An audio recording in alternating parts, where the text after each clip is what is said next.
The empty house and its mysterious inhabitant. In a remote village, there was an old house that had been abandoned for years.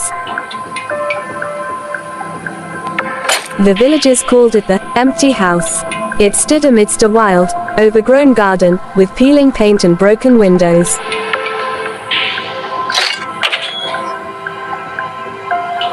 No one dared to approach it, let alone enter, as rumors said it was haunted. One day, Raka, a young man who had just moved to the village, became curious after hearing the spooky tales about the empty house. He didn't believe in ghosts and thought the stories were just to scare children. Determined to prove it was all a myth, Raka decided to visit the house at night, armed with a flashlight and his courage. As he approached the front door, which was barely hanging on its hinges, a cold wind suddenly blew, sending chills down his spine.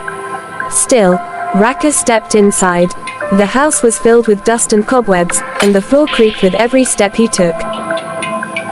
In the living room, he saw a large, cracked mirror. When he shone his flashlight on it, he was startled to see a shadowy figure standing behind him. He quickly turned around, but no one was there. "Just my imagination," he muttered, trying to stay calm. He continued his exploration upstairs. In one of the rooms, he found an old diary on a table. Its pages were filled with illegible handwriting, but one sentence caught his attention, *, "I'm still here. Don't disturb me." Suddenly, the door slammed shut with a loud bang, making Raka jump.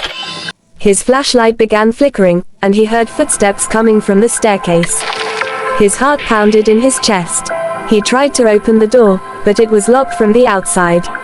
"Who's there?" he shouted. The footsteps grew louder, and he saw a shadow standing under the door. Slowly, the door creaked open, revealing a woman in a tattered white dress, her long hair covering her face. She floated closer, whispering, "You shouldn't be here." Raka tried to back away, but he tripped and fell. When he looked up, the woman's face had transformed into something horrifying, with empty eyes and an unnaturally wide grin. "Leave before it's too late," she whispered before vanishing into thin air. Panicked, Raka managed to open a window and jumped out. He ran without looking back until he reached his house. His body trembled, and he vowed never to return to the empty house. The next day, he told the villagers about his experience.